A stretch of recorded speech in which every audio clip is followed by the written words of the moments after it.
નવું શીખો ગુજરાતી ચેનલમાં તમારું સ્વાગત છે મિત્રો આજે આપણે આ ઇન્ડક્શન છે,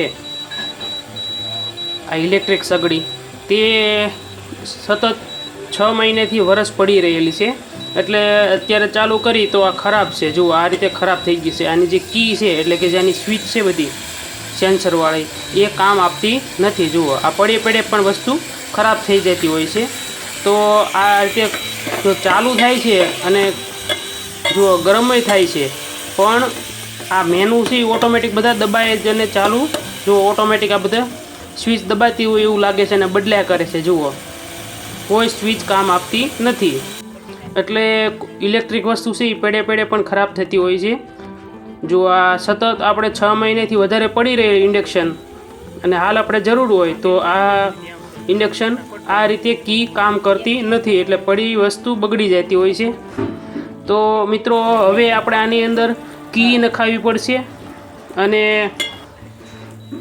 જો મિત્રો આ રીતે કી છે એ દબાતી નથી, એટલે આપણે હવે આની અંદર કી નખાવી પડશે અને સાથે પીસીબી પણ નખાવી પડશે। પણ પીસીબી જો નખાઈએ તો સ્વિચ સાથે આખું પીસીબી લેવી જરૂરી છે, બરાબર મિત્રો। અને આ ઇલેક્ટ્રિક ઇન્ડક્શન છે આપણી એ ઓન ઓફ થાય સ્વિચ છે એ એક ચાલુ છે અને બીજી બધી સ્વિચ છે એ કામ કરતી નથી। જુઓ આ રીતે તો આ વોલ્ટેજ છે જો અહીંયા 180 2000 વોલ્ટ 1100 વોલ્ટ એમ વોલ્ટેજ બદલ્યા કરે છે। તો આપણે કીની સ્વિચ છે એ ખરાબ થઈ ગઈ છે, એટલે કે જે આની સ્વિચનું જે પેડ આવે નીચે એ ખરાબ થઈ ગયું છે। તો ઓન ઓફની એક સ્વિચ છે એ જ કામ આપે છે। હવે ઉપર જે આપણે મૂકેલું છે તે જો વાસણ એ ત્યાં સેન્સર છે એ કામ આપે છે પાછું।